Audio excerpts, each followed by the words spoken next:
Hi friends, it's Victor Costa and welcome to the Daily Lift. I hope you're having an outstanding day and I hope today's podcast makes it even better for you. Let's talk a little bit about the phrase exercising patience. I love that. Normally we say that a person exercised patience when their patience was tested. In other words, someone was annoying them and bothering them, but then they were able to somehow summon the either restraint or discipline to exercise patience in that moment and not react, let's say, overly aggressively or out of concert with who they really are. But the phrase exercise patience to me means it's something that we can that we can work on, that we can exercise on a daily basis and let it become a part of us and become integrated into us. Because I believe that when your patience is tested, that is not the time to actually exercise patience. Most of us wait until our patience are tested, and then we feel this fight about what is our limit before we have an outburst and react. That is not the time to be able to start the exercise or practice of being patient. That's the time when you are supposed to put all of the exercise and practice into effect, right? So there is no way to wait till you are on the brink of crisis or on the brink of getting unnerved to begin the exercise of trying to be patient. That is the time when your patience that you have developed from exercising is able to shine. That's when the moment you feel in control of a situation. That's when you're able to see the situation for what it's worth because you have been exercising patience all throughout prior to the incident.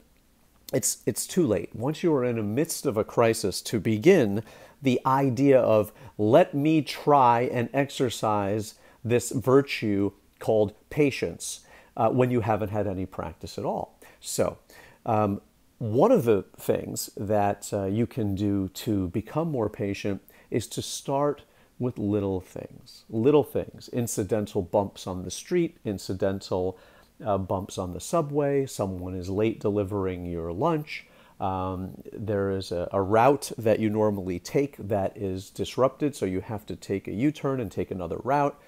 These are the times when we are supposed to practice our patience and allow these things to just sort of become parts of our lives, just little things that happen. Life is going to happen.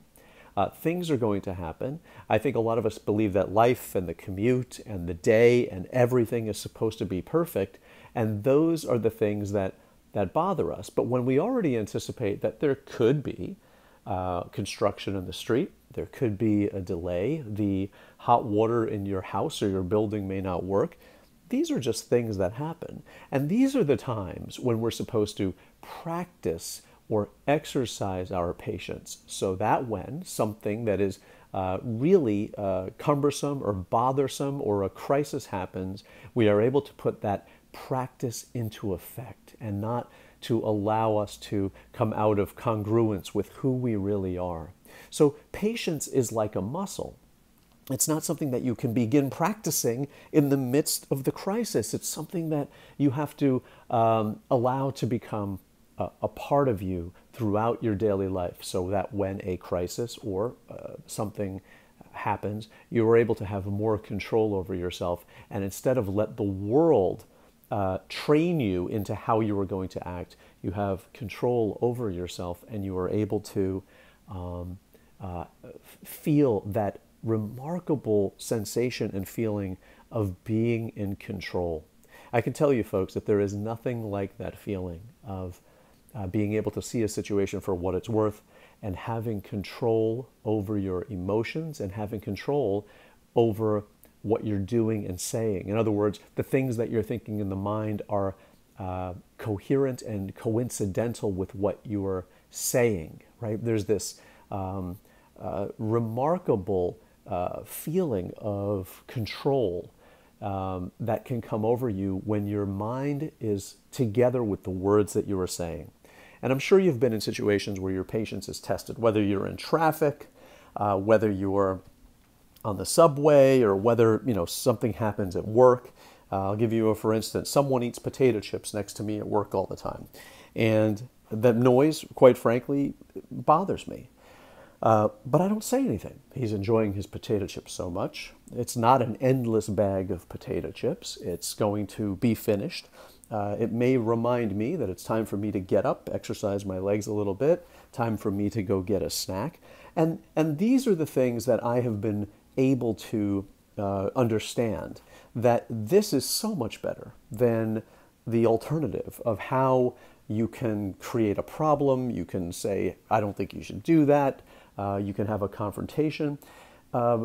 Becoming patient with little things like that have a cumulative effect. They kind of get into the body and get into the bones, so that when something else happens, you may have a storage or a virtual bank account of all this patience stored up, and it becomes a practice of your life, and you start to realize how freeing it can be and how much in control you feel. So you start with the little things. You don't wait till you're in the midst of a crisis and then say, okay, now I'm going to fight with all of my might and my energy to be patient. You practice it a little bit at a time.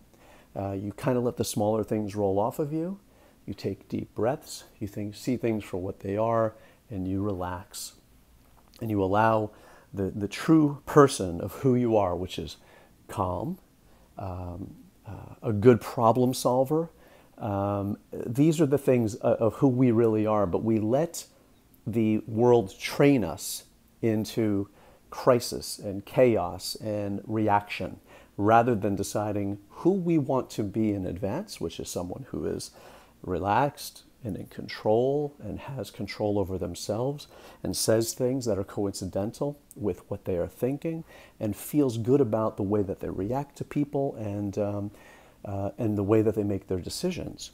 And this will help you become less reactionary. You'll be able to just relax as you go. Now, I want to tell you something. I always throw in a practical thing that has happened to me, and it's something that I would hope you were able to enjoy and maybe benefit from.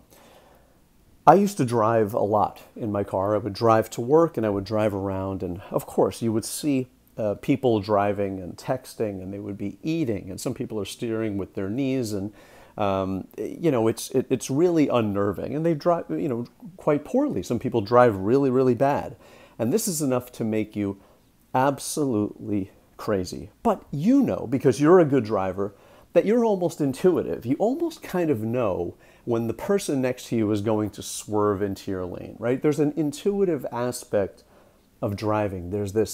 If you're a really good driver and you pride yourself in that, there's an intuition that you have. You have a sense that someone's maybe driving a little erratically. You know that they may be lost. You can almost sense who is lost on the road and who knows exactly where they're going.